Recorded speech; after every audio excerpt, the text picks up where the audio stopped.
Apparently, Nicki Minaj has dragged Jay-Z to filth. She blasts him for being evil and spiteful. Times. But Diddy parties and Diddy After Dark are two different things. I want to go on record of saying I never saw Jay-Z at a Diddy After Dark party. Then again, I wasn't there. So I don't know who was there. But I know that I saw Jay-Z at the Diddy. Nicki Minaj just dropped a bomb on Jay-Z. And if she's right, the entire Beyonce empire is built on a lie. One that ties back to Diddy's most infamous parties. In the last 24 hours, the hip-hop world has been spinning on its axis. Because Nicki isn't just coming for Jay's reputation, she's detonating the foundations of his marriage and his business legacy. She's alleging that Jay-Z and Beyonce's relationship isn't a love story at all, but what the industry calls a lavender marriage, a performance orchestrated and maintained for years by Matthew Knowles, Beyonce's father and one of the most notorious behind-the-scenes strategists in modern music. And this time, Nicki didn't just suggest the relationship is a facade. She went further than anyone has gone before, stating outright that Jay-Z isn't just friends with Diddy, but his lover, and that Beyonce has known the truth from the beginning. This isn't a stray shot on social media. This is an open declaration of war with real names and real implications.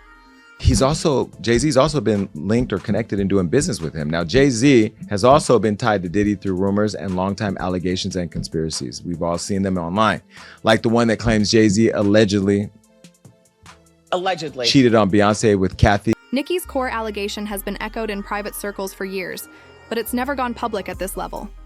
She points to the couple's famously secret 2008 wedding, the one where there were no rings, only matching Roman numeral tattoos on their fingers, and no photos released to the public.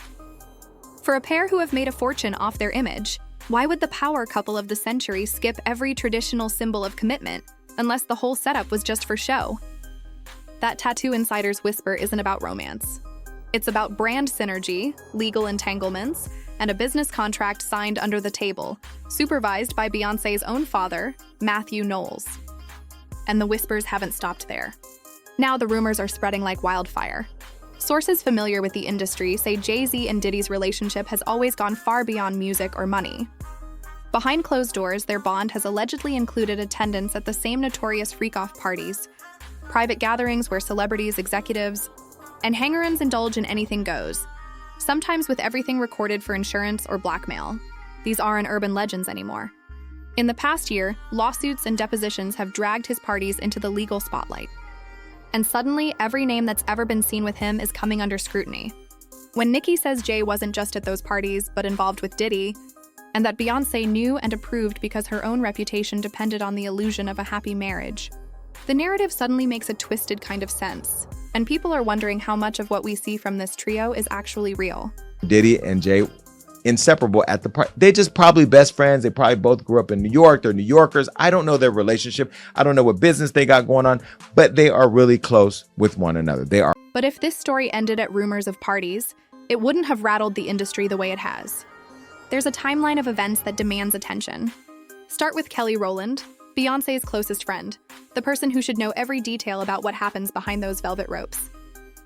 In 2013, after a private dinner with Beyonce and Jay-Z, Rowland was seen leaving in tears, an emotional breakdown she never explained to fans or reporters. For years, the official story has been that she was simply overwhelmed by memories and nostalgia. But why would someone so close, so used to the spotlight, break down after what should have been a celebration? Rowland's comments since then have only deepened the mystery. Flash forward to 2021, when a seemingly innocent red carpet run-in between Rowland and Jay-Z went viral. Fans obsessed over the way Rowland addressed Jay as Big Bro. But what caught our attention was her later response.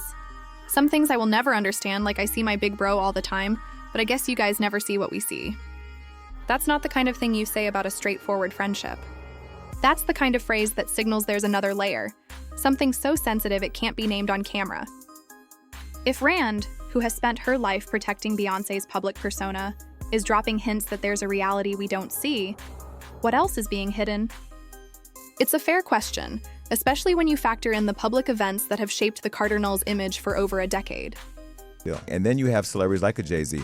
And this is where I think the whole fallout with the Beyonce, she's just kind of in the crosshairs because of all of what's going on in the media with respect to Jay-Z and stuff. But with Jay, You know, when he complained at the Grammys about the Grammys not giving Beyonce Artist of the Year, when she's the most decorated Grammy-winning artist ever, we invited him to be honored at our award show. Consider the 2012 Grammy Awards.